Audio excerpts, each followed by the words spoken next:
Rabbi shrah li sadri wa yassir li amri wahlul 'uqdatam min lisani yafqahu qawli. Amma ba'du. Kepada yang terhormat Bapak Pengacara Praktik, calon guru penggerak, yang kami hormati Ibu Kepala Sekolah SDN 1 Pacangan, serta Bapak Ibu Dewan Guru SDN 1 Pacangan yang saya hormati pula. Marilah kita panjatkan rasa puja dan puji syukur kehadirat Allah Subhanahu wa Ta'ala yang telah memberikan kita nikmatus sihat wa nikmatul barokah, yaitu nikmat kesehatan dan nikmat kesempatan, sehingga kita dapat berkumpul dan melaksanakan diseminasi modul 1.4 budaya positif dalam keadaan sehat walafiat. Ucapan Allahumma sholli ala sayyidina Muhammad. Semoga tercurah limpahkan kepada junjungan kita Nabi besar Muhammad sallallahu alaihi wasallam. Karena berkat ajaran beliaulah sehingga kita dapat membedakan mana perkara yang hak dan mana perkara yang batil, yakni ajaran agama Islam. Bapak Ibu yang saya hormati, marilah kita buka acara pada pagi hari ini dengan bacaan suratul Fatihah, dengan harapan acara demi acara dapat berjalan dengan lancar. Ala hadinya wa ala kulli niyatin sholihah. Al-Fatihah.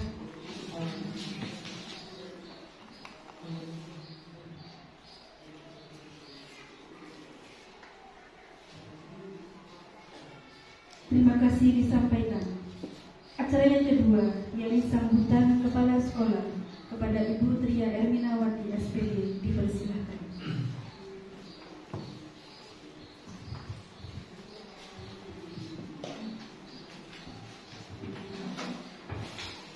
Assalamualaikum warahmatullahi wabarakatuh. Bismillahirrahmanirrahim. Alhamdulillahirrahmanirrahim. Wassalamualaikum warahmatullahi wabarakatuh.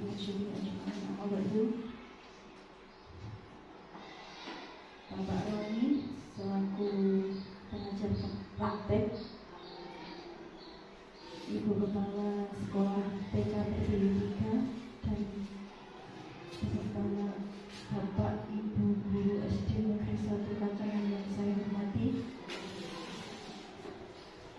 Pertama-tama mari kita panjatkan puji syukur kehadirat Allah Subhanahu wa Ta'ala yang mana pada pagi hari ini kita dapat berkumpul dalam keadaan sehat walafiat. Tak lupa selalu serta salam kita panjatkan kehadirat Allah Subhanahu wa Ta'ala. Dengan beliau kita dapat memilah mana yang hak dan mana yang batil. Bapak Ibu yang berbahagia, kita di sini menghadiri undangan acara diseminasi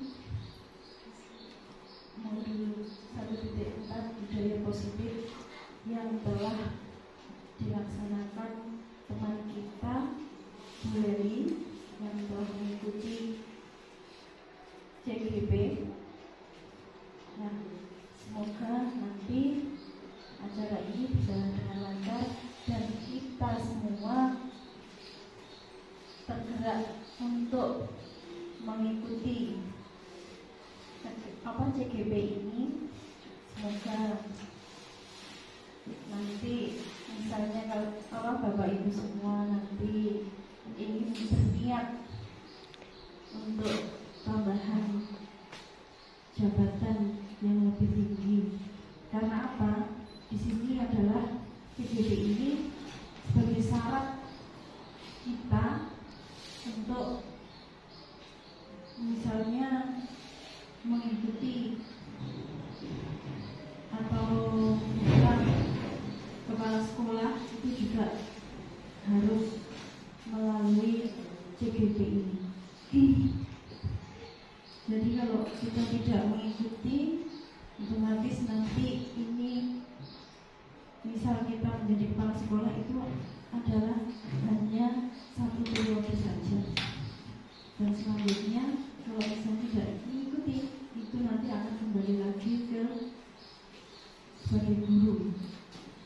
Jadi dari Bapak Ibu guru teman SD Satu Kacangan ini, kita harus bersemangat untuk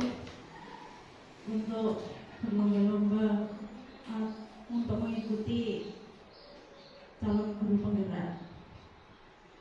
Apalagi seperti dunia lebih maka awal itu lebih harus bersemangat lagi. Semangat Jess. Jadi nggak harus apa yang pegawai negeri, yang ASN, P3K, nggak harus seperti itu. Yang PTT juga bisa untuk mengikuti. Dan supaya nanti tidak terlalu lama, kita mulai nanti mendengarkan dengan baik dan harus aktif supaya Bu Leli nanti juga tidak grogi, kita santai saja. Jadi Bu Leli supaya konsen, jangan grogi Bu Leli ya, santai saja. Semoga nanti bisa menginformasikan, mentransfer ilmu pada teman-teman kita.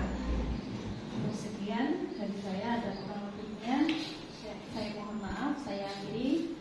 Wassalamualaikum warahmatullahi wabarakatuh. Waalaikumsalam warahmatullahi wabarakatuh. Terima kasih disampaikan.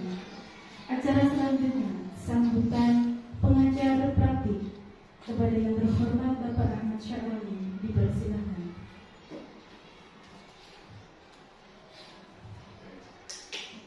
Assalamualaikum warahmatullahi wabarakatuh. Salam dan bahagia Bapak Ibu yang menjadi guru hebat, ya, Bapak kepala sekolah, Ibu kepala sekolah yang hebat. Hari ini saya hadir bukan berarti saya nanti yang lebih bisa. Yang kedua kalinya sholat serta salam semoga tercurahkan kepada junjungan Nabi besar Muhammad Shallallahu Alaihi Wasallam, yang mana berkat beliau kita bisa memilah mana yang baik dan mana yang buruk. Kedua kalinya terima kasih Ibu Kepala Sekolah di sebelah kanan ini, dan terima kasih semuanya Bapak Ibu guru yang hebat atas pasuguhannya, tempatnya betul-betul sudah disiapkan ya, guys. Apalagi calon guru penggerak ini baru calon, jadi menggunakan C saja selama 6 bulan, huruf C. Jadi masih calon, padahal kemarin sudah sedikit C-nya itu dihilangkan separuh, sekarang tinggal separuh. Nah, nanti endingnya adalah 6 bulan. Nah, ini pendampingan desiminasi nanti saya serahkan Bu Leli selama 1 jam ke depan. Terima kasih disampaikan.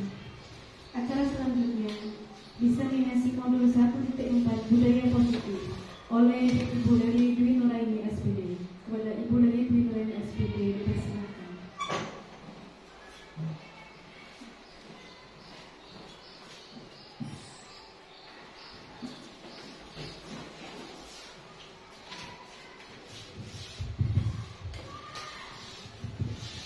Assalamualaikum warahmatullahi wabarakatuh.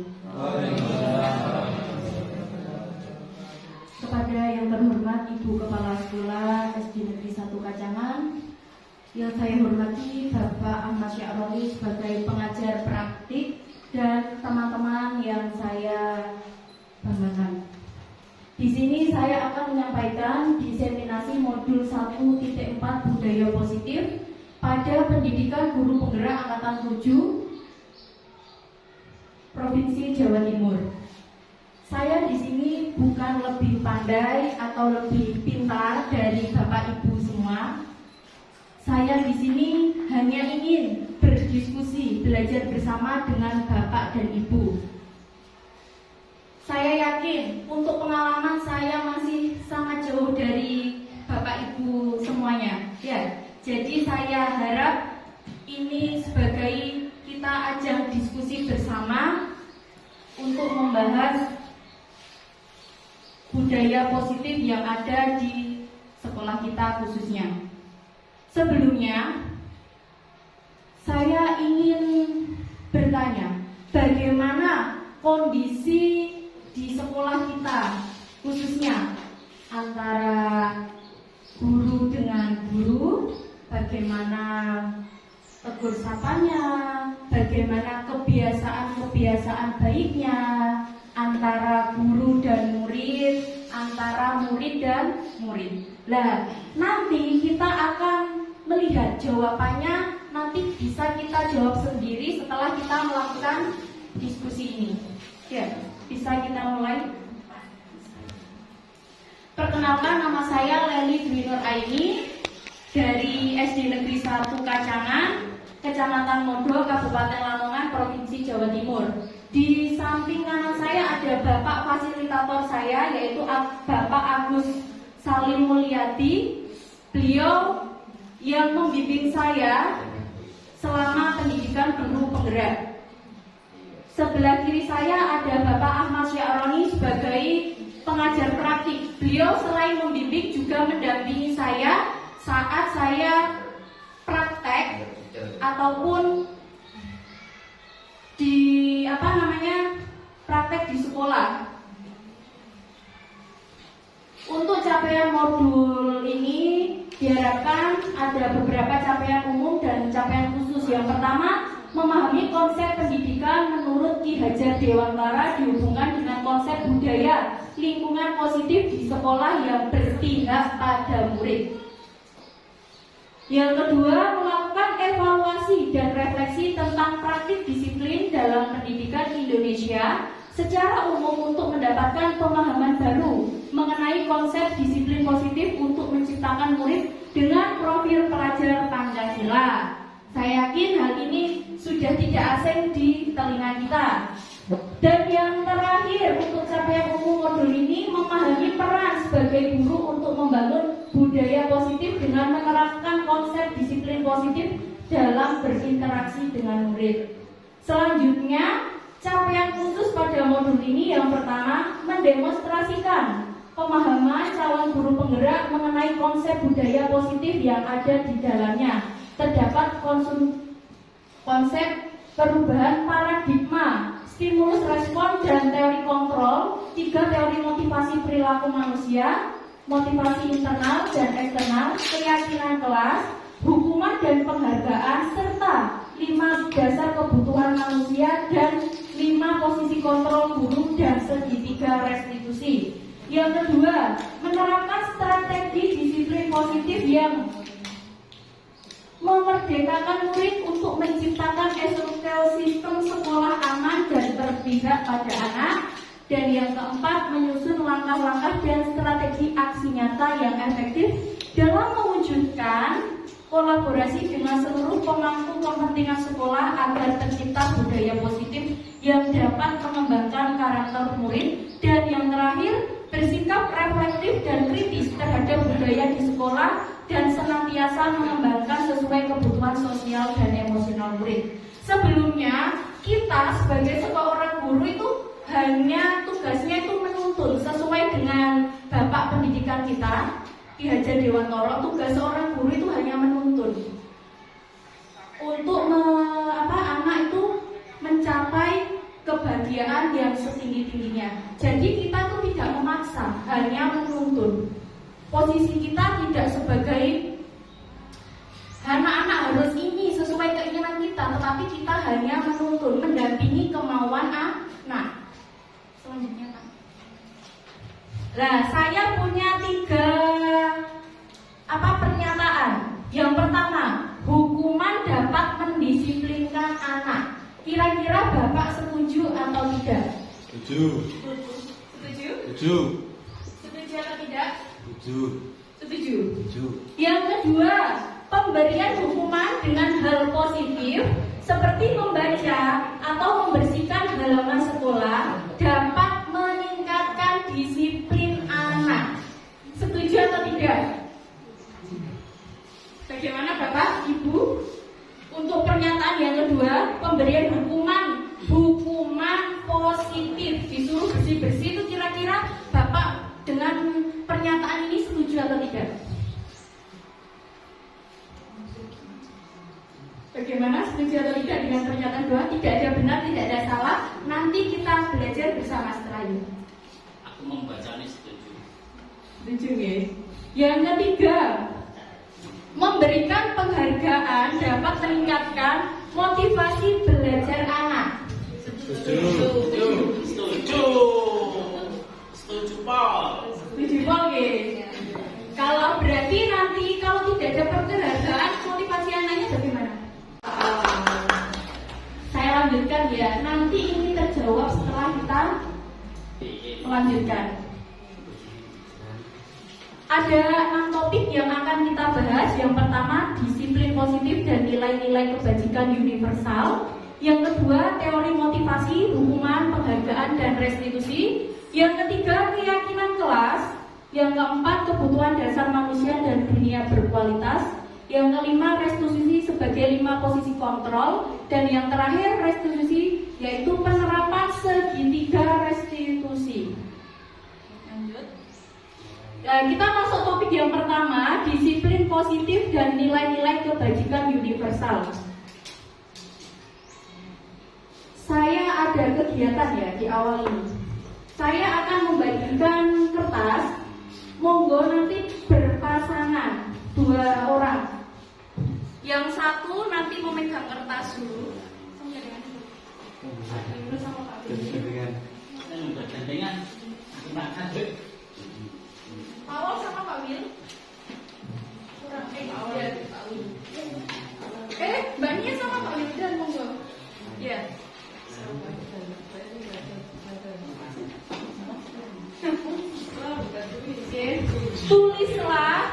Tuliskan benda atau sesuatu yang sangat berharga untuk Anda. Silahkan menuliskan. Misalnya kesukaannya apa, itu dituliskan. Seolah-olah itu benda berharga.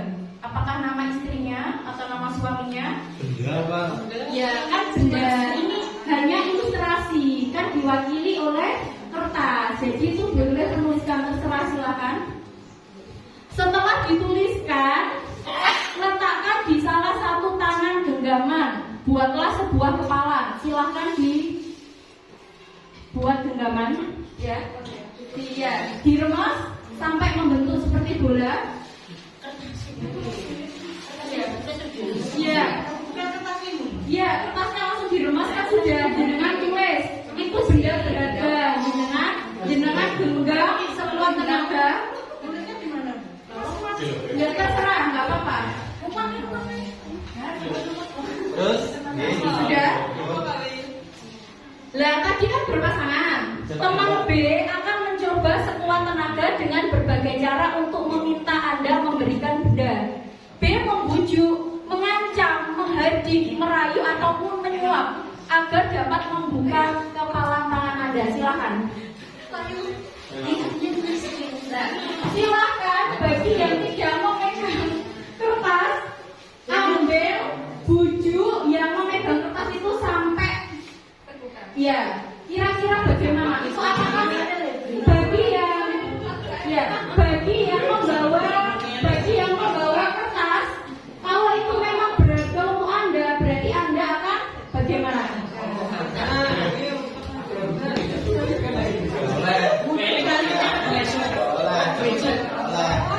Silakan. Boleh dengan bujukan, rayuan,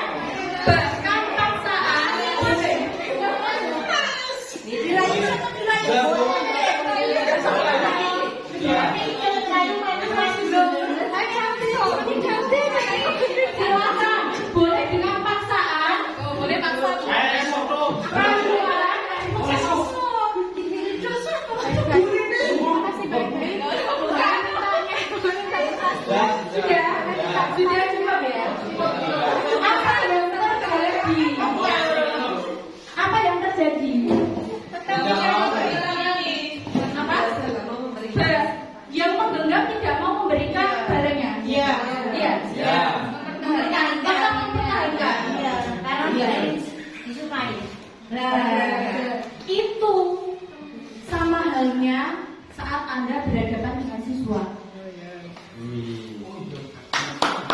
Siswa tidak akan mengikuti kemauan kita karena kan siswa sudah memiliki apa? Keinginan. Nah, tugas kita itu bukan untuk mengatur dia, akan tetapi apa?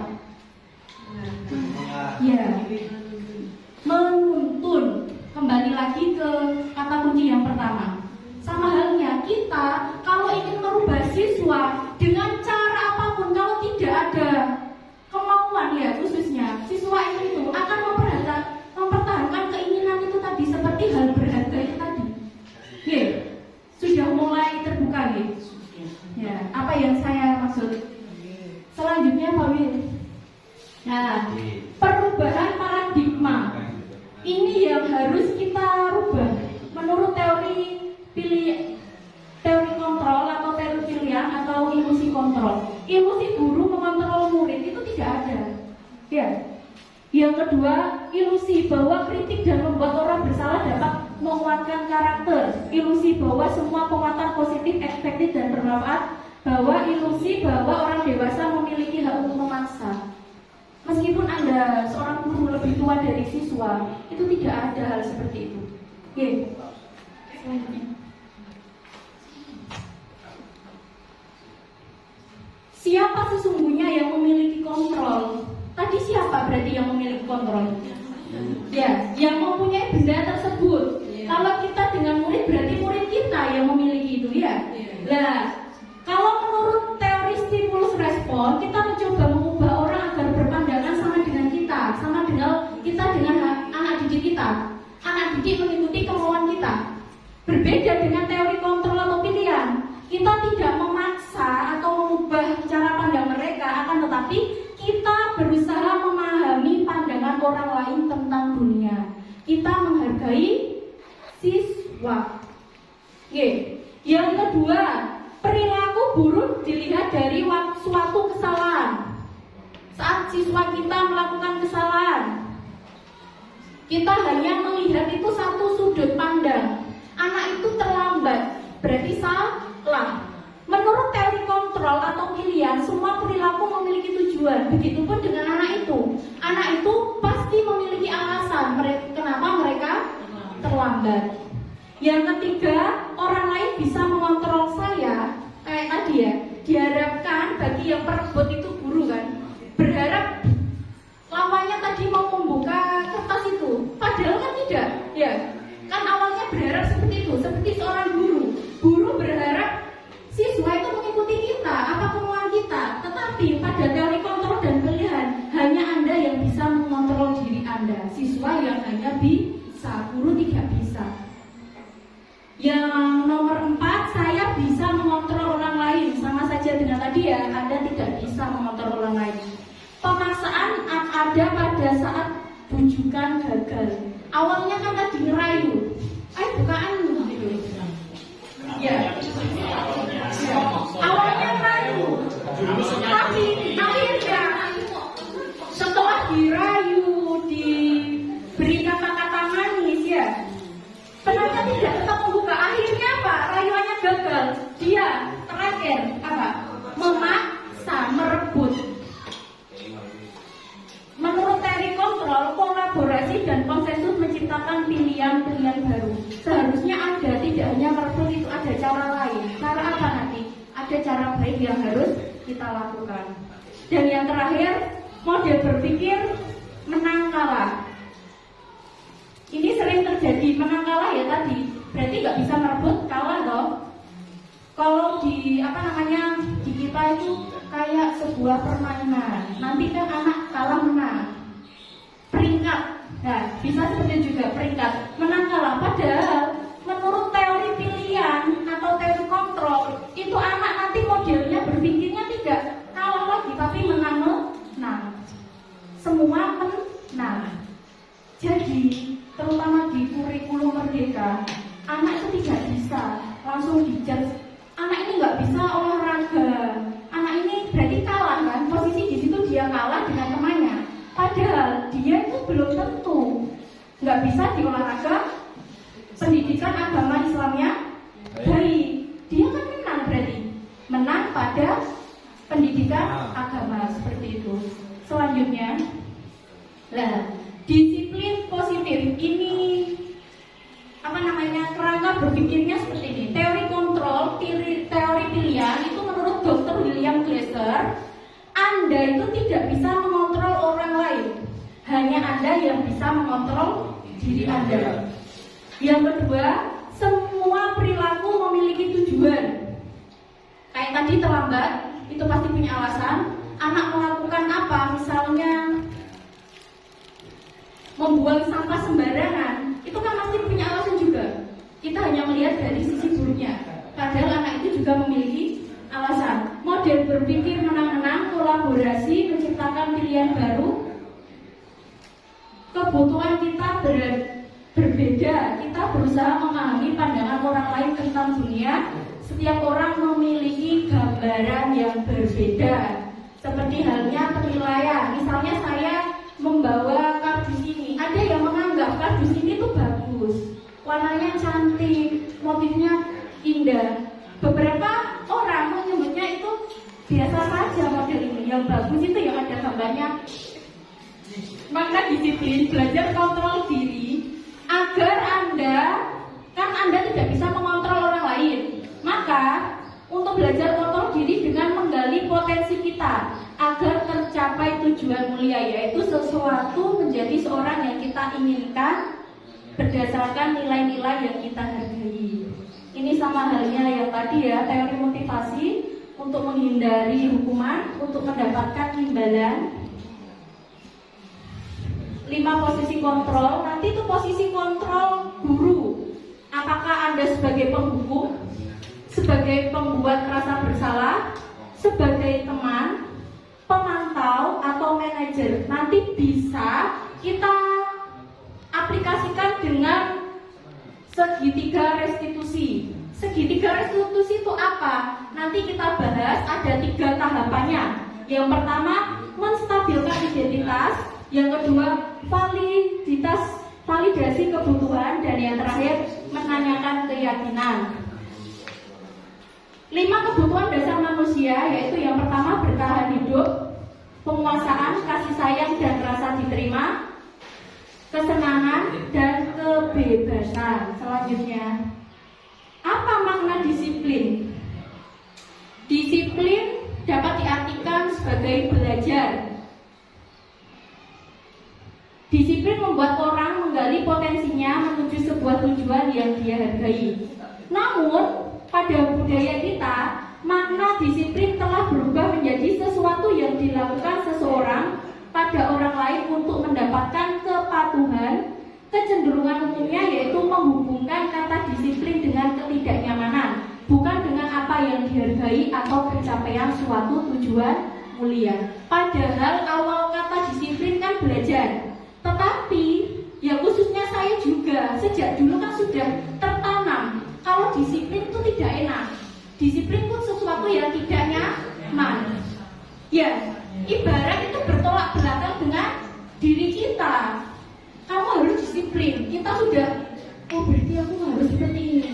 Itu tidak sejalan dengan hati kita. Padahal arti disiplin sendiri itu apa? Belajar. Ya. Nah, mari kita sama-sama mengubah pola pikir. Disiplin itu dari hal-hal yang ketidaknyamanan itu menjadi sesuatu yang nyaman, sesuatu yang baik.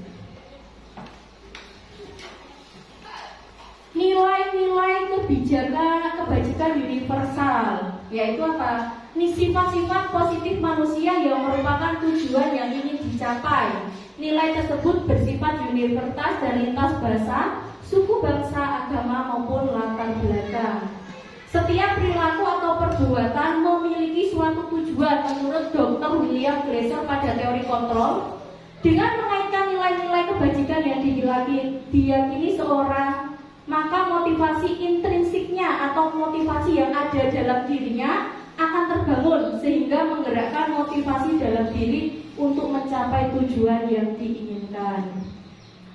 Nah, pada setiap anak Indonesia itu diharapkan ya, yang ingin dicapai itu setiap anak Indonesia itu dalam dirinya itu terdapat profil pelajar Pancasila. Ini luar biasa kalau kita buka ya.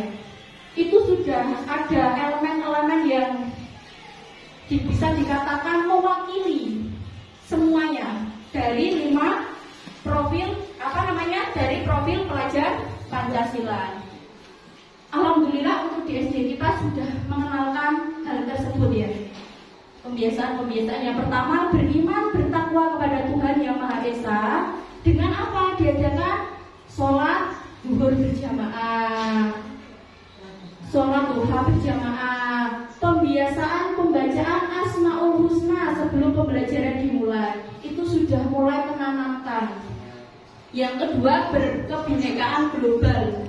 Sudah juga tertanam dengan apa? Siswa dikenalkan ya, mana budaya yang baik, mana yang kurang baik, mana budaya yang dipelajari, mana yang tidak. Bergotong royong, sudah diadakan Jumat bersih bersama, Sabtu bersih bersama ya. Di lingkungan kelas pun sudah ada, yaitu membersihkan kelas secara bersama-sama. Mandiri, anak dituntut, bukan dituntut ya, bahasanya saya mau salah. Anak dituntut mandiri, misalnya mengerjakan tugasnya sendiri tanpa bantuan orang lain, tidak boleh. Misalnya ditulis ngokoncone, dituliskan bu gurunya, pak gurunya, tidak seperti itu. Anak diajari belajar tanggung jawab, menyelesaikan apa yang harus dia selesaikan. Kreatif, saya kira di lingkungan kita sudah banyak ya. Anak misalnya diberikan bapak ibu tugas membuat kolase, anak sudah berpikir kreatif. Enaknya saya buat apa ya? Buat hiasan misalnya, itu ada kuku-kuku, pohon dan lain sebagainya. Yang terakhir, bernalar kritis. Mungkin ini yang masih kurang, ada hanya beberapa. Anak takut, mungkin menyuarakan pendapatnya. Bu, kenapa ya seperti itu? Dia dipendam, ya, tidak mau mengutarakan. Jadi tugas kita ya ini, ibarat memancing dulu agar anak juga memiliki sikap yang memerna. Apabila 6 profil pelajar ini tercipta, terwujud, insya Allah siswa kita menjadi anak yang luar biasa. Selanjutnya, topik yang kedua, teori motivasi, hukuman dan penghargaan serta restitusi.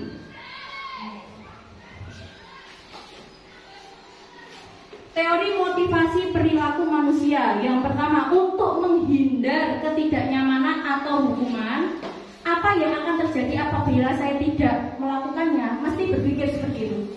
Misalnya saya nanti tidak berangkat tepat waktu, apa yang terjadi? Bagaimana nanti anak-anak seperti itu? Untuk mendapatkan imbalan dari orang lain atau institusi, apa yang akan saya dapatkan? Ada embel-embelnya. Saya misalnya kalau ikut itu, apa yang saya dapatkan? Yang terakhir, untuk menghargai diri sendiri. Saya akan menjadi orang yang seperti apa bila saya melakukannya. Kalau dua ini menurut teori motivasi itu termasuk teori motivasi eksternal. Yang terakhir itu motivasi internal, yaitu berasal dari diri sendiri. Selanjutnya, merdeka. Menurut Bapak Pendidikan kita, Bapak Ki Hajar Dewantara, merdeka itu artinya tidak hanya terlepas dari perintah, akan tetapi juga cakap, membuat memerintah diri sendiri. Ki Hajar Dewantara berpendapat seperti itu. Maksudnya bagaimana? Kita kan kurikulumnya saja sudah merdeka. Jadi anak-anak kan juga harusnya ya juga memiliki jiwa-jiwa yang sudah tidak ada namanya merdeka, kan tidak ada paksaan ya, harus seperti ini, sekarang waktunya ini, keluarkan ini. Kalau merdeka, guru tidak, posisinya tidak seperti itu lagi, tetapi apa? Mengikuti kemauan siswa. Misalnya hari ini kita kita belajar bilangan, Bu Guru punya soal ini. Tidak. Siswanya pengen belajar bilangan apa dulu misalnya. Oh, angka bilangan 1 sampai 10 dengan cara seperti apa, khususnya kelas 1 ya. Jadi kita itu tidak harus ini ya, harus kamu pelajari, kamu harus bisa, kamu harus ini itu tidak. Tetapi kita hanya apa? Mengikuti kemauan siswa. Selanjutnya, dihukum oleh penghargaan. Bahwa penghargaan berlaku sama dengan hukuman. Dalam arti meminta atau membujuk seseorang melakukan sesuatu untuk memenuhi suatu tujuan tertentu dari orang yang meminta atau membujuk. Dorongannya eksternal dan ada faktor ketergantungan. Beberapa dampak dari pemberian penghargaan dapat disimpulkan berarti ya, bisa disimpulkan sendiri deh. Kalau kita memberikan hargaan itu sama halnya kita menghukum, tetapi dengan cara bang. Ya, bukan saya terus sudah melakukan ini dengan sempurna, tidak. Saya juga sama-sama belajar, mulai belajar merubah paradigma yang belum baik itu. Memang saya kan sering waktu awal dulu, misalnya anak mendapatkan 5 tercepat mengerjakan mendapatkan bintang, itu tidak baik. Saya melakukan itu. Maksud saya sebelum mengetahui ini, kan anak biar semangat ya, memotivasi anak, tetapi hal tersebut tidak baik untuk anak. Anak menjadi ketergantungan. Anak tidak akan melakukan hal tersebut apabila tidak mendapatkan yang dia inginkan. Ya, saya melakukannya Bu, saya praktek. Berarti selama ini saya salah, saya mengakui kesalahan itu. Dan apakah saya sudah menghilangkan itu semua? Belum. Saya baru belajar juga. Oh, ternyata hal yang selama ini saya lakukan itu salah. Pengaruh jangka pendek dan jangka panjang.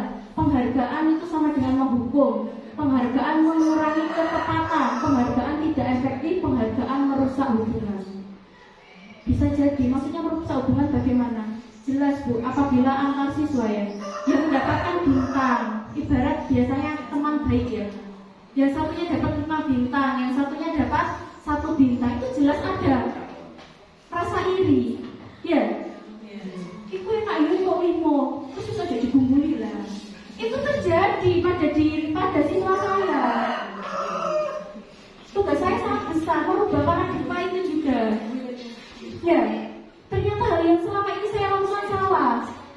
Ayo cepat ya, yang selesai cepat nanti dapat bintang dari saya, dapat hadiah dari saya. Ternyata saya sama dengan apa? Ya ini tadi. Ya, mereka kan ketergantungan. Kalau nggak dapat bintang, aduh harus tak bintang ya, nggak semangat lagi. Terus bocah 5 sih maju, berarti kan bintangnya sudah habis toh. Bagi yang pengumpul ke 6 dan seterusnya, terus nggak semangat lagi. Terus ternyata, oh iya ini jawabannya seperti itu. Dihukum oleh penghargaan. Penghargaan menurunkan kualitas. Penghargaan mematikan kreativitas. Penghargaan mengurangi motivasi intrinsik. Mereka melakukan sesuatu bukan dari dirinya. Mereka segera melakukan pekerjaan itu, tugas-tugas itu, bukan karena ingin selesai dari dirinya, tapi karena saya kan tadi. Karena agar mendapatkan bintang dari bu gurunya. Berarti benar-benar bukan dari mereka. Selesai menyelesaikan sesuatu bukan karena dari diri, tapi karena ibu guru, bapak gurunya. Kalau tidak selesai lebih awal, berarti nanti tidak mendapatkan bintang. Berarti mereka menyelesaikan tugas tersebut bukan dari dalam dirinya, keinginan dirinya, tapi karena eksternal dari gurunya. Bentuk program kebajikan atau apresiasi. Dalam memberikan apresiasi, pengakuan perlu diingat beberapa hal. Beri pengakuan secara khusus, pengakuan secara pribadi, pengakuan kepada semua murid, pengakuan secara konsisten dan fokus pada proses. Maksudnya bagaimana? Kita boleh memuji siswa, boleh, sangat boleh, tetapi dengan cara-cara yang baik. Ya tadi contohnya, benar-benar membimbing anak dengan baik tanpa ada embel-embel suatu apa tadi, penghargaan ya, penghargaan, dan akhirnya siswa melakukan hal tersebut bukan dari dirinya melainkan dari orang lain. Selanjutnya Pak, siapa sesungguhnya yang memiliki kontrol pembukaan nilai kebajikan situasi? Kemarin saya perhatikan, ini contohnya ya, saya menghargai apa yang kamu lakukan. Oh, kalau biasanya tuh saya menghargai dengan ini kerjaanmu luar biasa. Nah, seperti itu kita bisa terima kasih untuk tugasnya hari ini anak-anak. Kita bisa memberikan motivasi pada siswa dengan seperti itu. Pada saat menolong murid baru kelas di sekitar, misalnya pada saat kamu membantu temanmu, pada saat kamu mengumpul kertas-kertas, jangan lupa kita biasakan mengucapkan bantuan dan terima kasih apabila kita sudah diberikan sesuatu. Nah, ini jangan dikit dulu ya. Saya ingin bertanya, perbedaan hukuman dan konsekuensi. Untuk yang pertama, ada contoh tindakan guru mencatat 100 kali di dalam buku kalimat, saya tidak akan terlambat lagi karena terlambat tersekolah. Itu kira-kira termasuk hukuman atau konsekuensi? Konsekuensi? Ya, saya kunci ya jawabannya. Hukuman? Ya. Yang kedua, lari mengelilingi lapangan basket 2 kali karena terlambat hadir di sekolah. Hukuman atau konsekuensi? Hukuman. Murid diminta untuk push up 15 kali karena tidak menggunakan masker ke sekolah. Hukuman. Bagaimana? Hukuman. Anak itu disuruh push up karena tidak. Gak apa-apa, kita sama-sama belajar. Saya lebih senang seperti itu, menggantikan kertas tugas teman yang telah dicoret, membersihkan tumpahan air di meja tulis karena tersenggol. Murid disuruh untuk mengenakan sepatu seharian karena tidak mengenakan sepatu hitam. Tidak mengenakan sepatu maksudnya. Lari mengelilingi lapangan basket 2 kali karena terlambat 10 menit untuk pelajaran PJOK. Konsekuensi. Hukuman. Sudah ya, tiga-tiga jawabannya sudah saya kunci. Silakan dibuka slide selanjutnya. Bagaimana?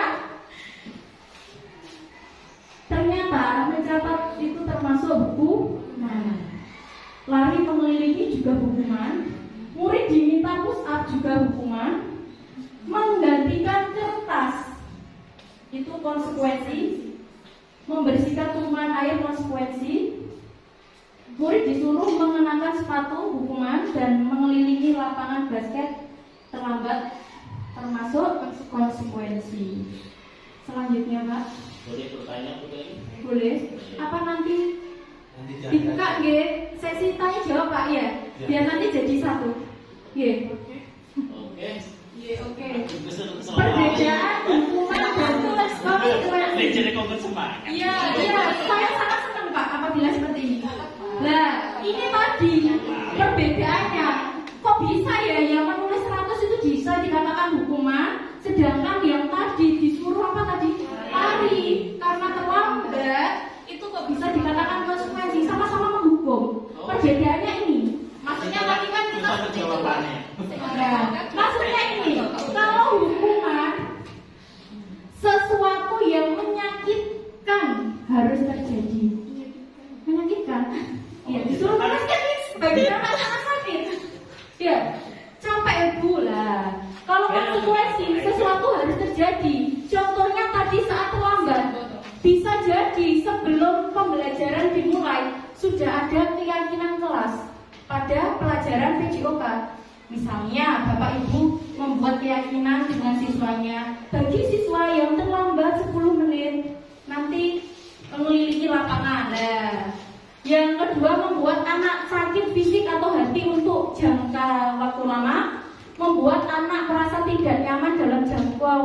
pendek.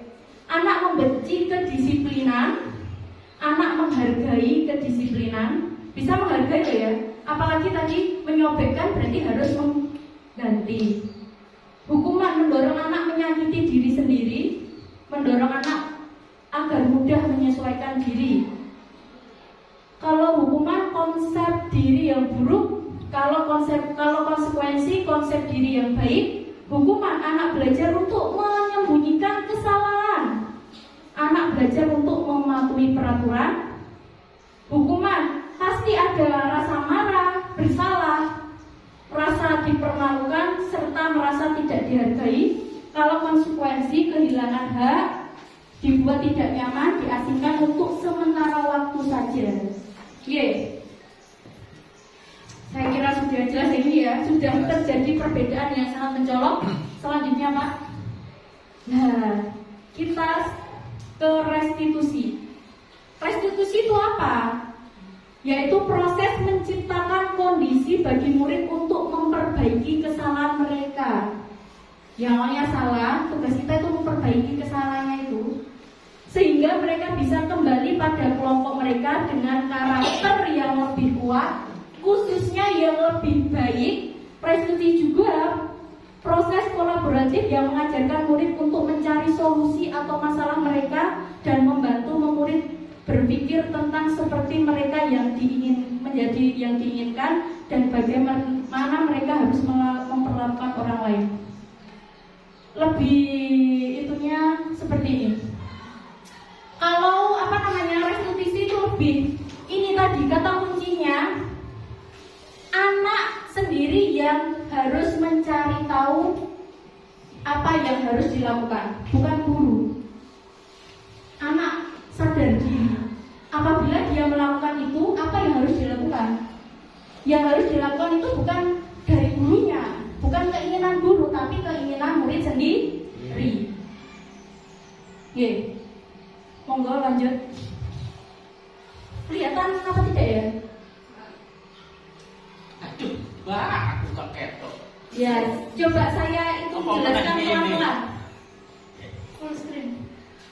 Identitas gagal, hukuman kan sudah dihukum, berarti identitas ibarat itu sudah jelek di mata guru dan teman-temannya. Dia akan merasa gagal, sesuatu yang menyakitkan tadi. Anak itu tidak hanya saat itu juga, seterusnya juga merasa apa?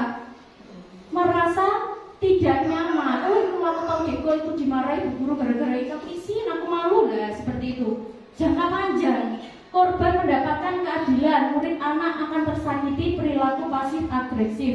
Kalau identitas sukses tadi yang disiplin baik tadi ya, itu akan ada konsekuensi sama restitusinya itu ya. Sesuatu harus terjadi. Restitusi itu sebuah apa? Merupakan pilihan. Kamu sudah melakukan itu, berarti kamu harus apa? Harus menerima, tetapi bukan dari gurunya, tapi dari anak itu sendiri. Nanti berpikir, anaknya itu harus melakukan apa, nanti di situ ada. Tidak nyaman untuk jangka pendek, berbeda dengan hukuman. Menguatkan murid anak dalam jangka panjang agar bisa berubah menjadi lebih baik. Korban bisa diabaikan, korban mendapatkan ganti. Murid anak dibuat tidak nyaman, mendapatkan penguatan. Penguatan hanya bertahan dalam jangka waktu pendek, masalah terpecahkan.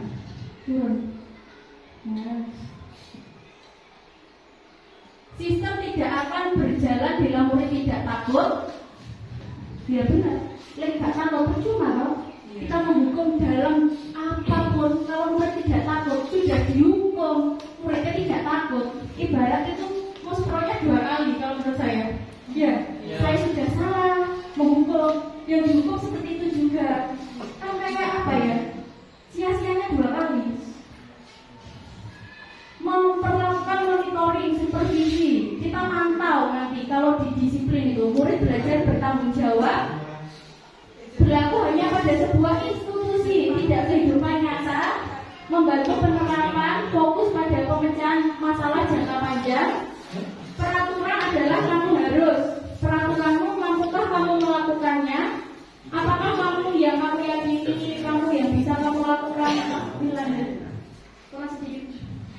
murid, anak membersi peraturan, murid menghormati peraturan, murid menghormati dirinya dan orang lain. Coba di full screen Pak ya. Negatif, netral, positif. Itu maksudnya bagaimana? Nanti kalau udah identitas gagal, hukuman itu kan negatif. Kalau konsekuensi netral, maksudnya tidak salah, tidak benar, ya tengah-tengah. Kalau restitusi itu positif, lebih mudahnya lebih ke arah yang positif atau membangun. Selanjutnya, 9 ciri restitusi ini yang akan kita bahas, puncaknya di sini, dan ya kita banyak belajar dari sini. Saya pun baru belajar nih. Jadinya bukan kalau saya sudah menerapkan hal-hal baik itu semua belum. Saya juga baru belajar. Bukan untuk ciri-ciri restitusi yang pertama, bukan untuk menebus kesalahan, namun untuk belajar dari kesalahan. Kamu sudah melakukan kesalahan, kamu melakukan ini bukan menebus, tapi untuk belajar agar di waktu mendatang kamu tidak melakukan kesalahan itu kembali. Yang kedua, memperbaiki hubungan.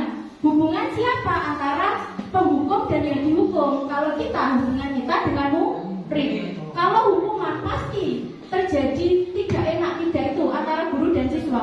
Nanti kalau restitusi sama-sama kita enak. Tawaran bukan paksaan. Kalau tawaran berarti kan nanti yang ditawari kan memilih yang enak untuk dirinya, bukan untuk si penghukum, ya kan? Kalau paksaan berarti nanti penghukum kan seenaknya sendiri. Kalau tawaran kan nanti ditawarkan, nanti yang salah itu yang menentukan sendiri. Restitusi menuntut anak melihat ke dalam diri, introspeksi diri yang ada pada dirinya sendiri. Restitusi mencari kebutuhan dasar yang didasari tindakan. Restitusi diri adalah cara yang paling baik. Fokus pada karakter bukan tindakan, fokus pada solusi.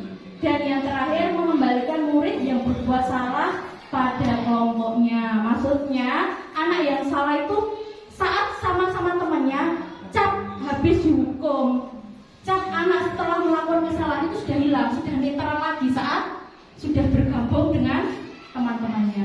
Lanjut, keyakinan kelas.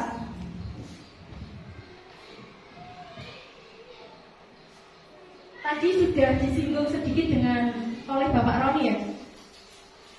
Di kelas perlu adanya keyakinan ya. Nah, mengapa tidak peraturan? Tadi kan kita harus merubah paradigma itu. Kalau peraturan kan berarti satu arah yang membuat guru saja. Kalau keyakinan bagaimana? Mengapa kita memiliki peraturan harus menggunakan helm bila mengendarai roda 2? Pasti Anda semua, Bapak Ibu semua memiliki alasan toh? Mengapa kita memiliki peraturan 3M menggunakan masker? Mengapa kita memiliki peraturan harus dapat datang tepat waktu saat mengikuti pelatihan? Untuk mendukung motivasi intrinsik kembali ke nilai atau keyakinan lebih menggerakkan seseorang dibandingkan mengikuti peraturan-peraturan. Ini contoh luasnya ya.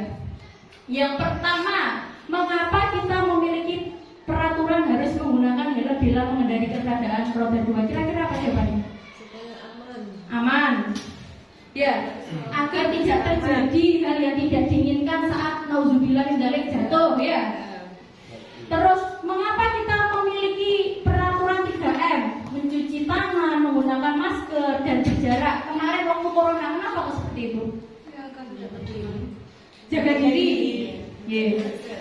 Mengapa kita memiliki peraturan harus datang tepat waktu saat mengikuti pelatihan? Ya, seperti itu ya. Untuk mendukung motivasi intrinsik kembali ke nilai, menggerakkan seseorang dibandingkan serangkaian peraturan. Kalau peraturan kan misalnya dari sekolah ya, peraturan sekolah, tata tertib sekolah, nah khususnya tata tertib sekolah. Anak harus masuk tepat waktu di kelas, anak tidak boleh seperti itu ya. Lanjut. Nah, ini kelihatan ya, yang warna ungu itu peraturan kelas. Apa kok peraturan kelas? Ya, akan dilahirkan suatu keyakinan apabila sudah terjadi akan menghasilkan lingkungan positif dan pada akhirnya akan menjadikan suatu budaya yang positif. Yang mana yang merupakan keyakinan kelas. Mengapa? Mohon maaf ada kekeliruan ya. Ini tuh seharusnya keyakinan judulnya. Kira-kira yang merupakan keyakinan itu yang mana? Kira-kira? Yang kanan apa kiri? Itu selalu ketik ya? Ya yang mana kira-kira?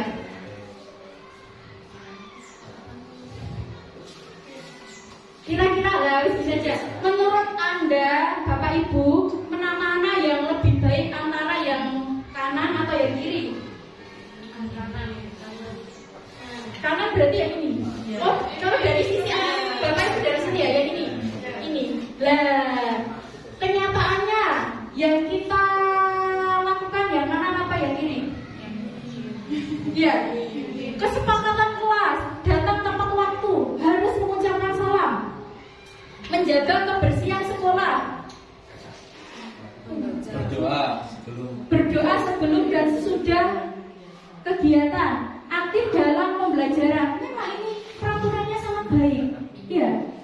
Tapi anak-anak itu biasanya tuh lebih apa? Wah, peraturan mereka itu yo diseneni guruku lek gak lakon dia. Beda lagi kalau keyakinan. Kalau yang keyakinan itu berasal dari siswa yang itu. Dengan apa? Kami guru dan murid saling menyayangi. Kita membuat keyakinan dengan siswa kita. Bukan kita sendiri yang menentukan, tetapi kita duduk bersama-sama siswa membuat suatu keyakinan ke kelas. Yang pertama, kami guru dan murid yang saling menyayangi. Kami murid yang semangat belajar. Kami murid yang peduli dengan teman-temannya. Baik juga kan? Kata-katanya juga lebih, selain lebih baik apa? Lebih apa? Enak. Ya.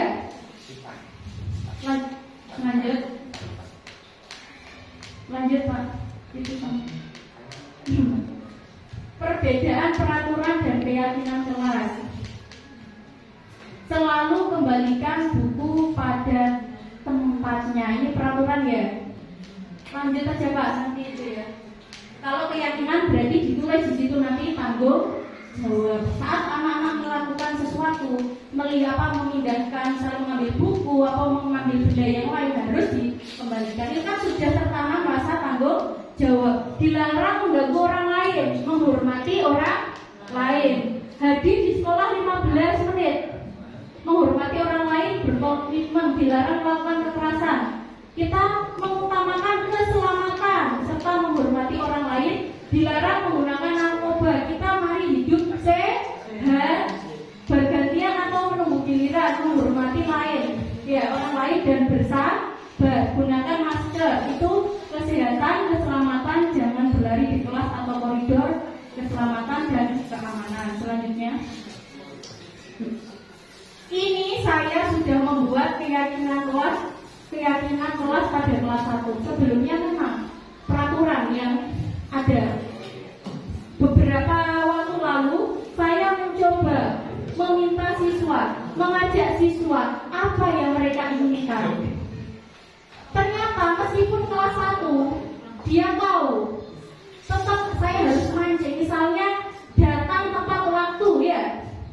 Ya. Kan kalau peraturan tadi 15 harus datang. Kalau ini apa? Siswa nyala. Iya, tadi penjat.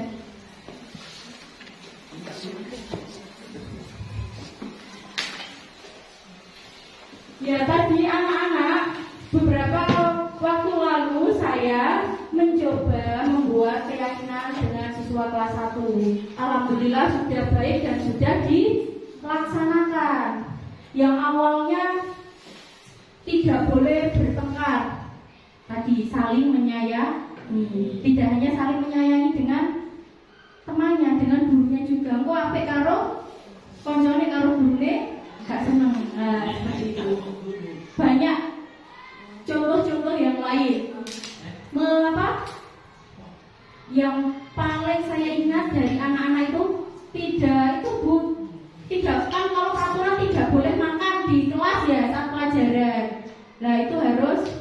itu. Nanti anak-anak itu akan membuat suatu keyakinan, dan itu keyakinan tidak hanya dari saya, tapi saya melibatkan siswa mengutarakan pendapat, akhirnya akan muncul beberapa keyakinan. Kebetulan ada 7 keyakinan di kelas 1. Selanjutnya, kebutuhan dasar manusia dan dunia berkualitas.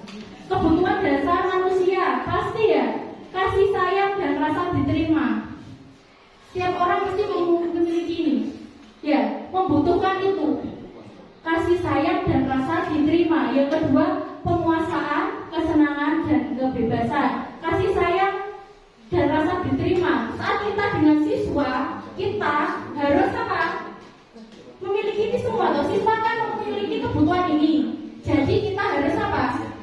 Mencukupi kebutuhan siswa tersebut. Dengan cara apa kasih sayang dan rasa diterima? Menghargai apa yang sudah dia lakukan. Ya, penguasaan maksudnya bagaimana? Oh, anak itu bisa, berarti anak itu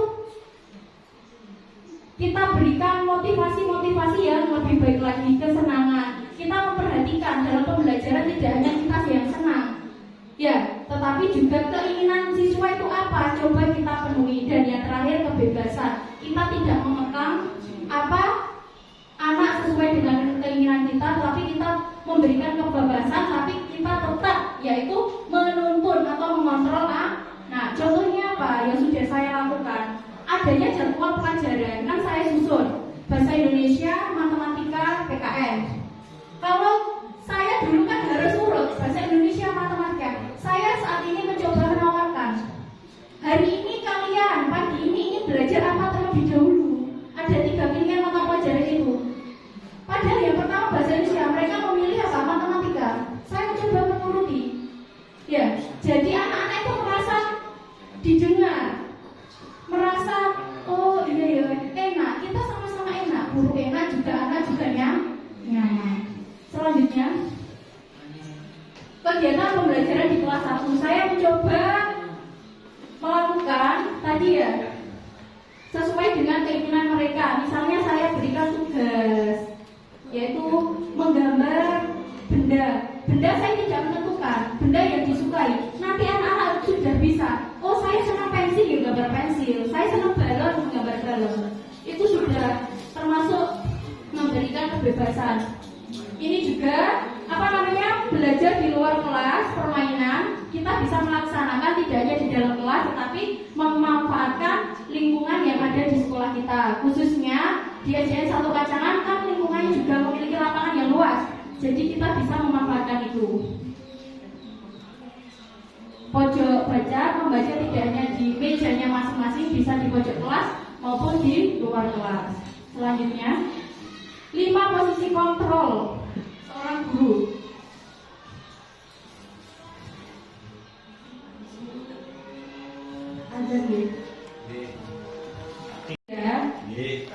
Terdapat 5 posisi kontrol. Mari kita introspeksi diri. Kita berada di posisi mana? Ya, yang pertama, guru sebagai penghukum. Guru berbuat seperti apa? Menghardik, menunjuk-nunjuk, menyakiti dan menyindir. Bu, belum selesai. Salah ya tadi, terlambat. Nah, nyindir ya.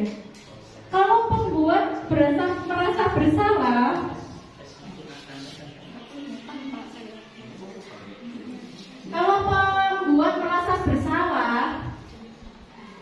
berceramah dan mengatakan yang seharusnya itu bagaimana, saya kecewa dengan tindakan kalian. Nah, seperti itu. Itu apabila posisi guru sebagai pembuat rasa bersalah. Yang selanjutnya, guru sebagai teman, membuatkan alasan-alasan untuk muridnya. Guru sebagai pemantau,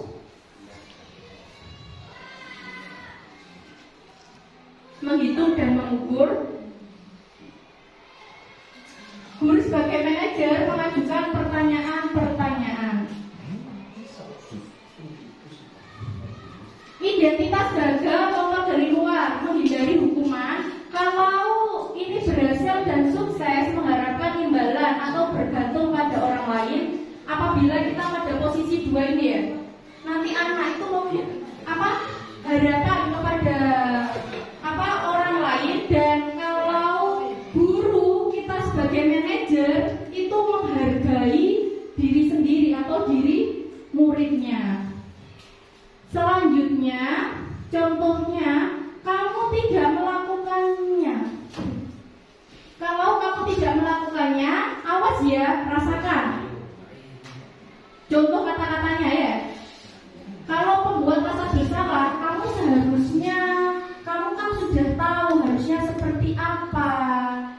Seperti itu. Kalau guru sebagai teman, ayolah lakukan demi ibu. Masa kamu tidak mau? Ingat tidak ibu pernah bantu. Terus guru sebagai pemantau, contoh kalimatnya, apa peraturannya? Apakah anak sudah tahu peraturannya? Seperti itu. Guru sebagai manajer, apa yang kita yakini, apa yang kita kerjakan untuk memperbaiki masalah ini. Jadi nanti guru itu memberikan fasilitas kepada siswa atas apa kesalahannya, memancing ya untuk memperbaiki itu dengan cara seperti apa. Hasilnya siswa apabila guru sebagai penghukum, siswa itu akan memberontak, menyalahkan orang lain dan akan ada kecenderungan untuk berbohong, menutupi kesalahan yang sudah dilakukan. Kalau guru membuat rasa bersalah, menyembunyikan, menyangkal, berbohong juga, yang sebagai teman, ketergantungan. Ya, benar kita sebagai guru dan siswa layaknya teman, tapi nanti akan menimbulkan ketergantungan.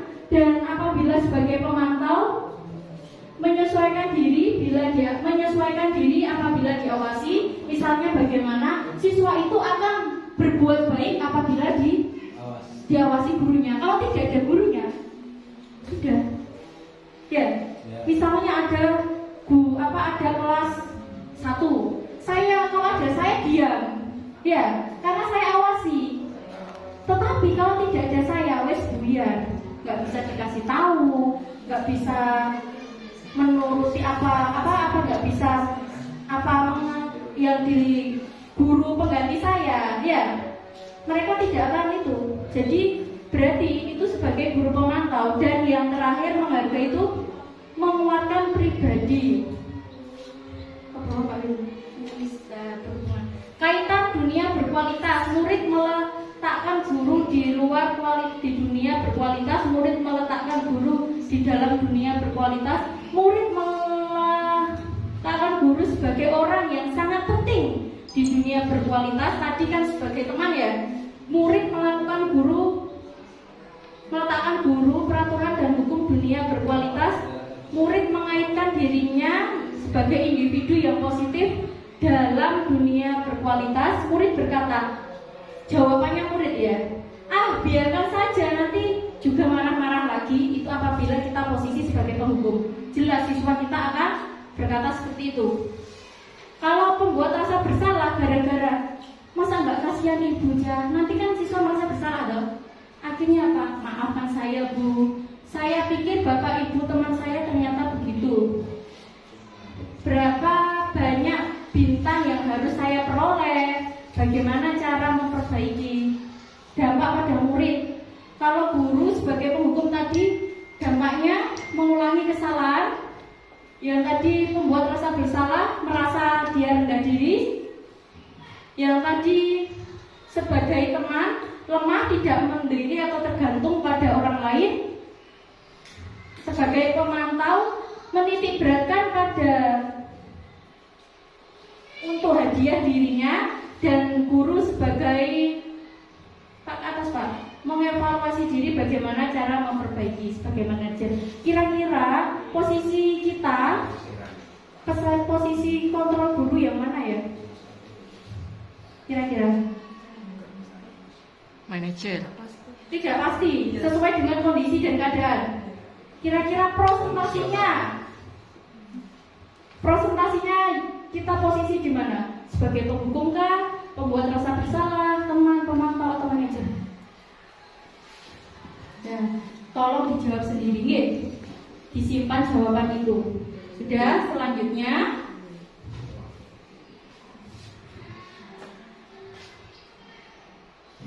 ini contoh pernyataan. Kalau ada kata-kata seorang guru, saya merasa kecewa sekali dengan kamu. Siapa yang mengatakan? Itu maksudnya bagaimana?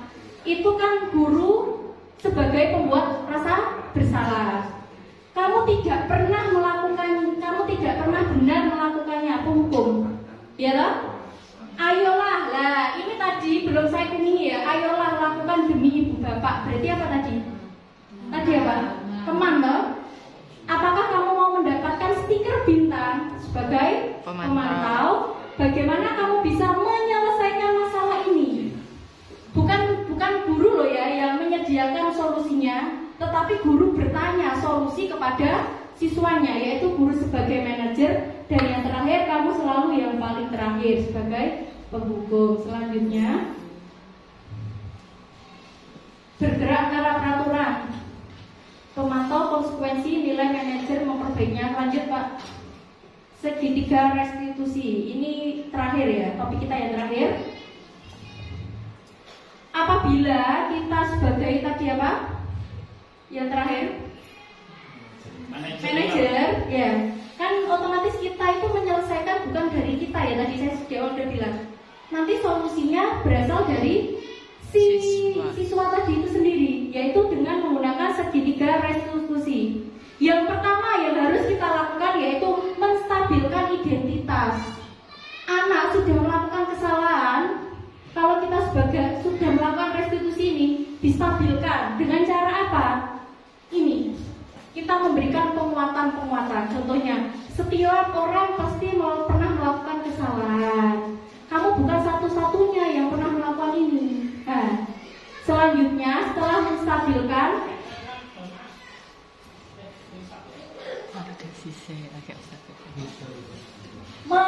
apa itu?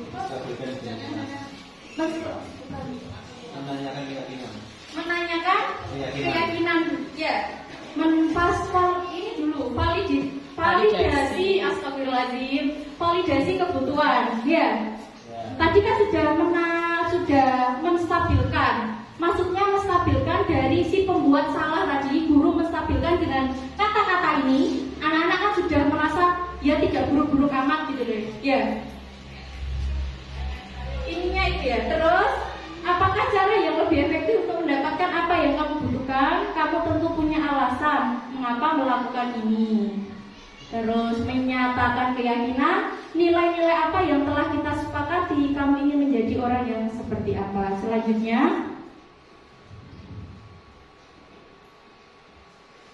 ini sama seperti tadi ya, menstabilkan identitas, membuat anak merasa gagal, berbuat salah menjadi positif. Asalnya awalnya kan negatif, ya. Pas melakukan skala pada dirinya kan negatif saja. Ya, kita perlu menstabilkan dengan cara apa? Nah, berbuat salah itu manusiawi. Tidak kamu saja yang membuat salah, tetapi sebelumnya juga ada seperti itu. Lanjut. Terus selanjutnya kita lakukan validasi kebutuhan, yaitu membantu murid mengenali kebutuhannya. Pada dasarnya tindakan manusia adalah memenuhi kebutuhan dasar. Guru berkata, kamu bisa saja melakukan yang lebih buruk, tapi kamu tidak melakukannya kan?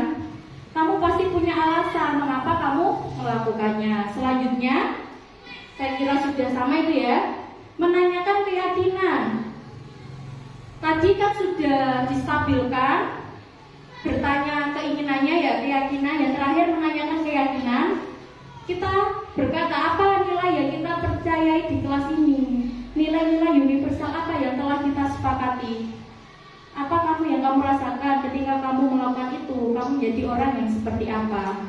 Selanjutnya, penerapan segitiga restitusi. Langsung ya kepada contoh. Saya pernah melakukan dua contoh, ini ada dua contoh kasus. Saya melakukan segitiga restitusi. Yang pertama saat anak datang terlambat. Yang kedua saat anak semuanya.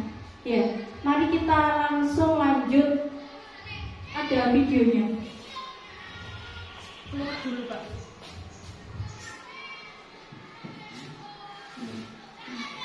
Itu video. Ini ada contoh segitiga restitusi yang telah dilakukan.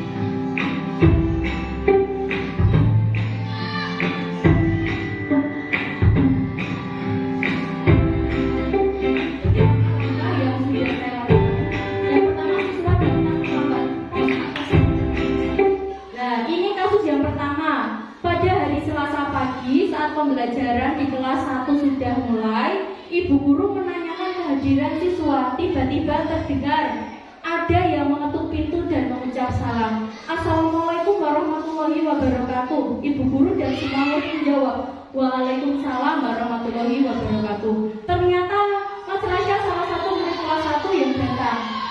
Dia, Rasya, mohon maaf saya datang terlambat. Ibu guru, ya silahkan duduk. Rasya, baik Bu, terima kasih. Ibu guru, Mas Rasya nanti saat jam istirahat tolong menemui Ibu ya. Dia menjawab, iya Bu. Lanjut.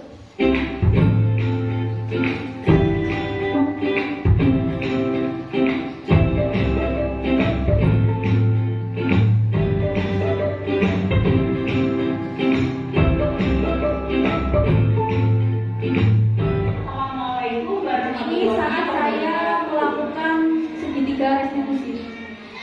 Yang pertama, saya menampilkan identitas. Bagaimana rasanya hari ini? Alhamdulillah. Ibu memanggil Mas Rasya. Kita ingin mencari kesalahan Mas Rasya, akan tetapi kita sama-sama mencari solusi atas permasalahan Mas Rasya. Ya. Sekarang sesungguhnya apa yang terjadi pada hari ini Mas Rasya?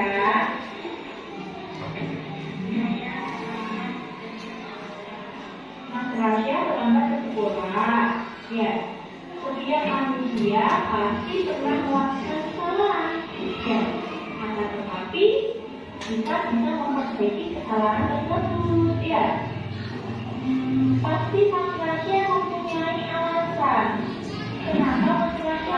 Selanjutnya validasi tindakan yang salah atau parameter misbehavior.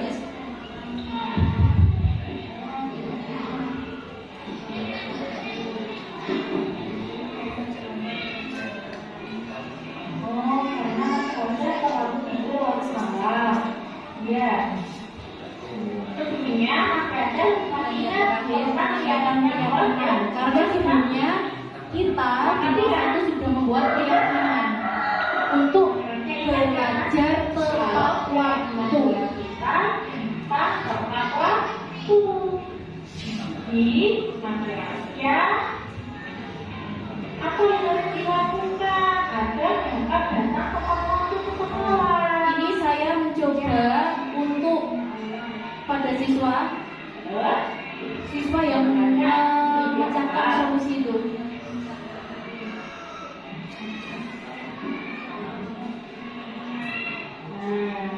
Semangat ya Mas Rasya ya. Idenya jadi lebih awal. Jadi kamu juga bisa lebih awal. Ya, Mas Rasya bisa berangkat ke sekolah lebih pagi. Jadi tidak terlambat kembali ya. Sama-sama Mas Rasya. Silakan kembali ke bangkunya ya. Sudah nih ya. Dan pada akhirnya siswa yang nah ini kasus yang kedua. Pada di sini ibu guru terdapat satu murid yang menangis. Bahwa menangis karena dimarahi oleh salah satu siswa. Assalamualaikum warahmatullahi wabarakatuh. Selamat pagi Pak Yolanda. Bagaimana kabarnya hari ini? Alhamdulillah. Ibu mengundang Bapak dan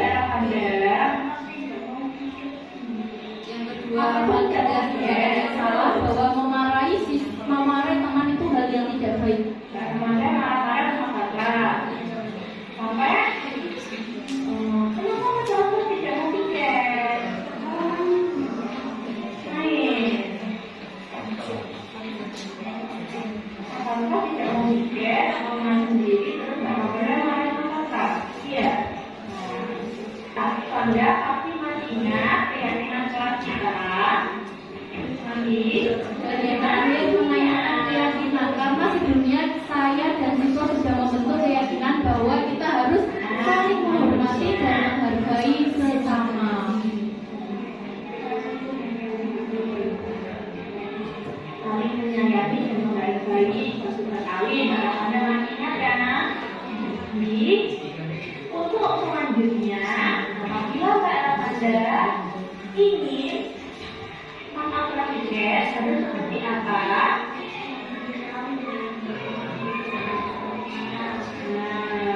Sekali ya, mulai minggu depan kalau Anda memberinya dengan baik. Ya, tetap semangat ya Mbak Ramadha ya. Semoga apa yang dicita-citakan Mbak Ramadha tercapai. Ya, sama-sama. Silakan Mbak Ramadha bisa kembali ke tempat duduknya.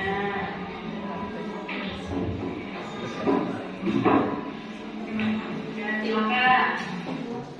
Ini pendapat murid setelah saya melakukan tiga resolusi.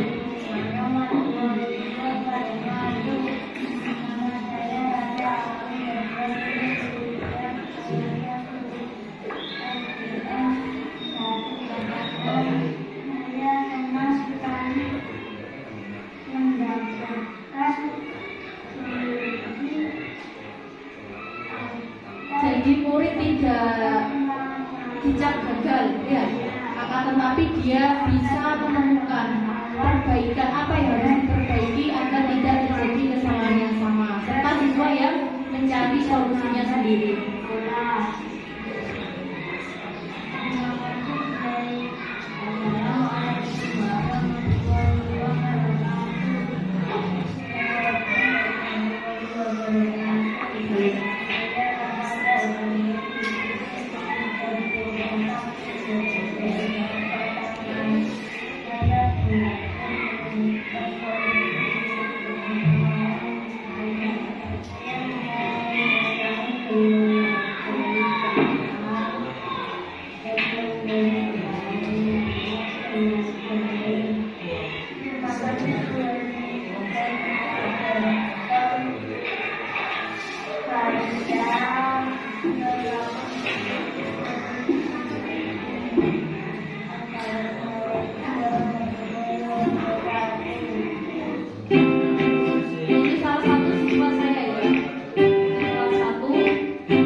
Kasus yang berbeda. Yang pertama, siswa terlambat karena tidur larut malam. Siswa menemukan solusi bahwa apabila agar tidak terlambat lagi, siswa harus tidur lebih awal. Yang kedua, siswa memarahi temannya karena tidak melaksanakan piket. Solusinya, siswa memberitahu ke temannya dengan cara yang lebih baik agar si temannya itu tidak sampai menangis.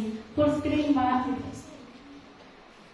Intervensi 30 detik bisa membantu murid ke semula. Ini contoh ya, pertanyaan-pertanyaan yang diajukan biasanya ditemukan oleh seorang pemantau atau guru itu sebagai manajer. Ada beberapa contoh ini. Apa kamu ingin berbuat lebih baik lagi? Apakah saat ini kamu sedang menjadi orang yang sedang kamu inginkan? Apakah kamu bisa mengubah kegiatan atau perilaku saat ini menjadi sikap yang lebih membantu? Apakah wajar berbuat kesalahan? Bisakah kita memperbaikinya? Apakah kamu lakukan saat ini sudah baik? Kapan kamu siap untuk memulai? Peraturannya apa? Ini lebih itu ya, keyakinannya apa? Ya, maaf itu ada kekurangan. Sepertinya kamu punya masalah. Saya bisa bantu apa? Saat ini kamu seharusnya berbuat apa? Apa yang bisa saya bantu agar kamu bisa melakukannya? Apakah saya bisa bantu kamu agar segera dimulai? Apakah tugas saat ini bagaimana kamu ingin diperlakukan pada kegiatan ini? Biasakah kamu melakukannya?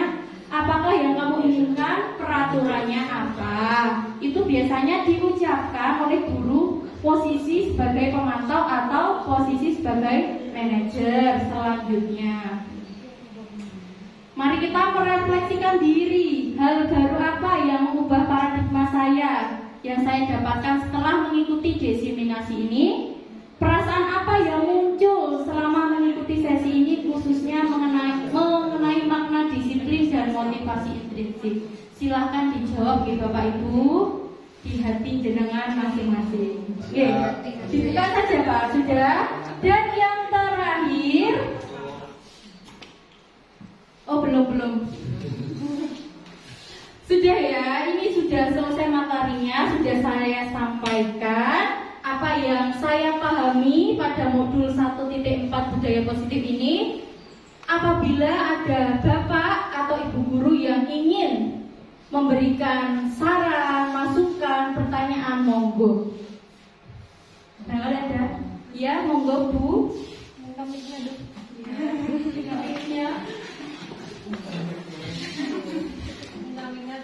Assalamualaikum warahmatullahi wabarakatuh.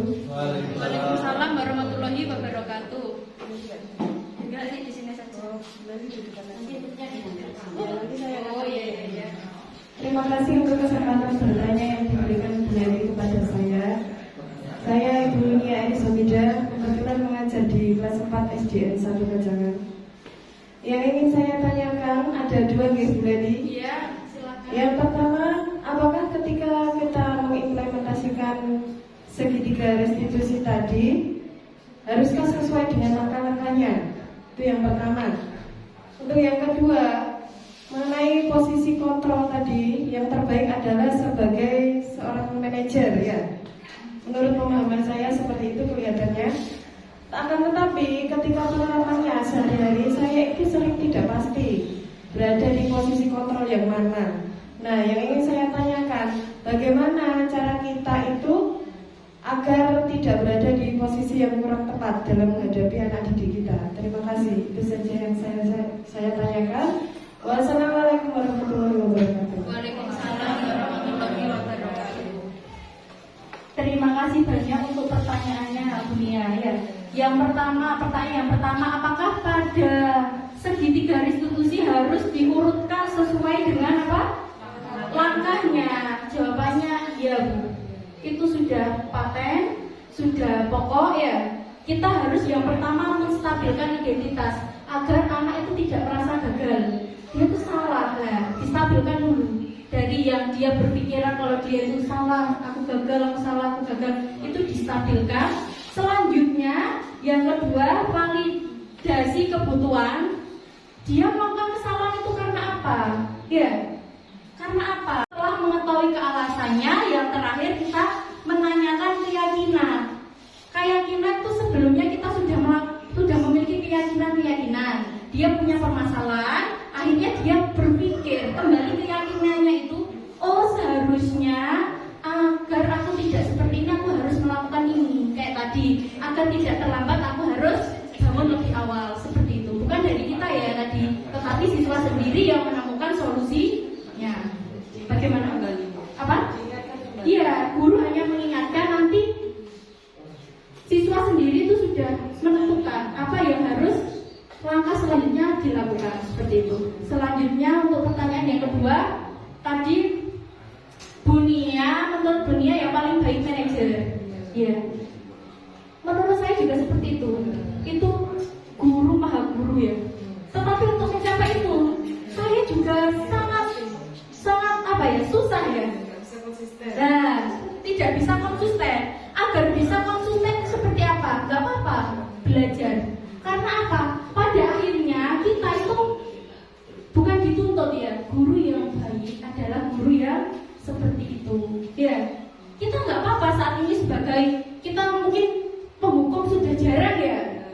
Mungkin sebagai teman, sebagai apa tadi pembuat merasa bersalah, pemantau. Saya yakini, saya sampai pemantau. Kan apa? Memberikan bintang tadi lah seperti itu. Jadinya nggak apa-apa Bu. Kita masih proses, nggak harus langsung setelah ini ujuk-ujuk jadi apa tadi?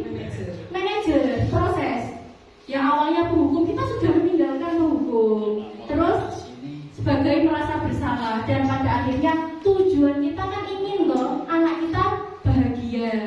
Iya loh, tujuan seorang guru kan itu nyaman dengan kita. Berarti posisi kita harus di mana? Sebagai apa tadi berarti? Yang disenangi anak? Apa tadi? Bukan.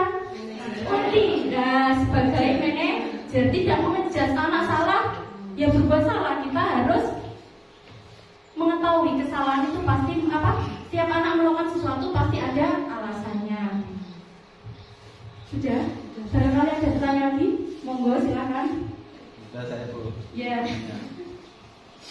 Mengenai tadi yang keyakinan sama hukuman. Ya. Mana tadi? Nah ini. Sama ini kan kondisi idealnya seperti ini. Mana tadi keyakinan dan Ini. oh ya ini. Kondisi idealnya kan seperti ini. Kondisi ideal. Idealnya kan kalau yang menurut di pemahaman dari tokoh-tokoh ataupun dari buku kan Ya. seperti ini. Terus umpama kita menerapkannya dengan kondisi real yang ada di lapangan atau yang ada di sekolah, Ya.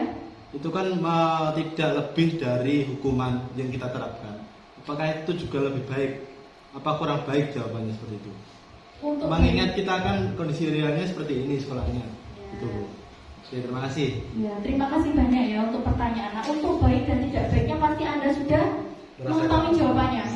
Ya, namanya proses kita belajar, apalagi kurikulum kita kan sudah merdeka. Kita itu ibarat merangkak ke arah yang lebih baik.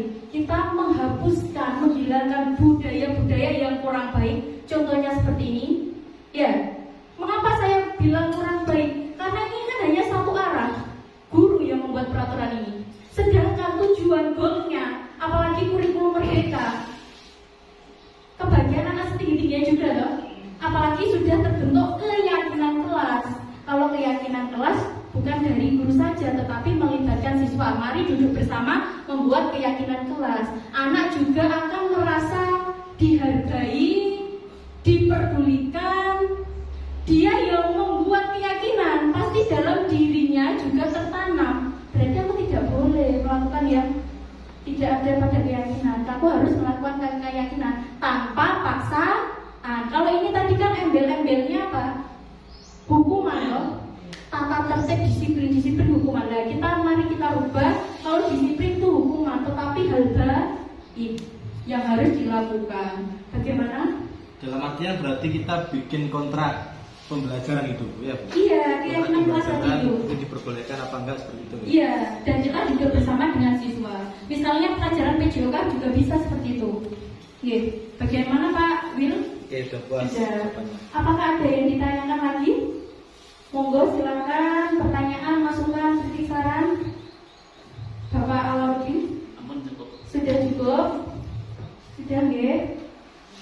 Terima kasih banyak untuk Ibu Kepala Sekolah, Bapak pengajar praktek, dan teman-teman atas waktunya untuk saya melakukan diseminasi ini. Semoga apa yang Anda telah lakukan dicatat amal ibadah baik oleh Allah Subhanahu wa taala. Untuk yang paling terakhir saya minta tolong Anda mengisi. Nanti saya akan kirim link share ya, akan share link untuk umpan balik kepada saya. Ya. Apa barangkali ada yang mau secara langsung, monggo. Nanti umpan balik kan diketik-ketik.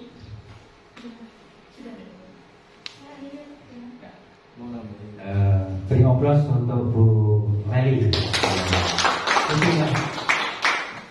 Sebelum diakhiri ya, saya memberi penguatan apa yang ditanyakan Bu siapa tadi? Bagaimana cara mencapainya? Memang betul jawabannya kita bertahap. Tapi kalau bisa harus dirubah, ditinggalkan yang lama. Seperti Terima kasih banyak untuk sambutan dari Bapak Roni.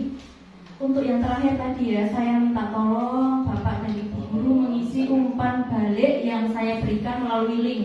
Nanti saya share lewat WA. Terima kasih banyak untuk waktunya. Mohon maaf apabila selama saya memaparkan materi, saya banyak sekali kekurangan. Saya mohon maaf yang sebesar-besarnya. Assalamualaikum warahmatullahi wabarakatuh. Terima kasih disampaikan. Acara yang terakhir, penutup atau doa.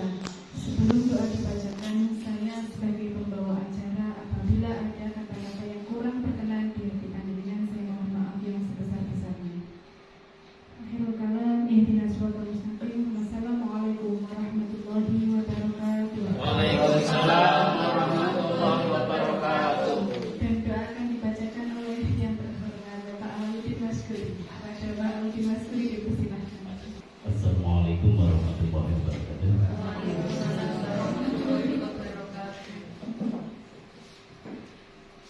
Bismillahirrahmanirrahim. Allahumma shalli wa sallim wa barik ala sayyidina Muhammad wa alihi rabbil alamin. Allahumma inna nas'aluka salamatan fid din wa afiyatan fil jasad wa ziyadatan fil ilmi wa barakatan fil rizqi wa tawbatan qabla al-maut wa rahmatan indal maut wa maghfiratan ba'da al-maut. Allahumma kawin alaikum fi sakratil maut min arwah. Ya Allah, ya Tuhan yang Maha Pengampun, ampunilah kami yang sering lupa dan mensyukuri nikmat-Mu, dan berilah kekuatan kami untuk senantiasa mampu bersyukur padamu. Ya Allah, terima kasih atas kemudahan, atas kelancaran dan kesuksesan dalam kegiatan diseminasi ini.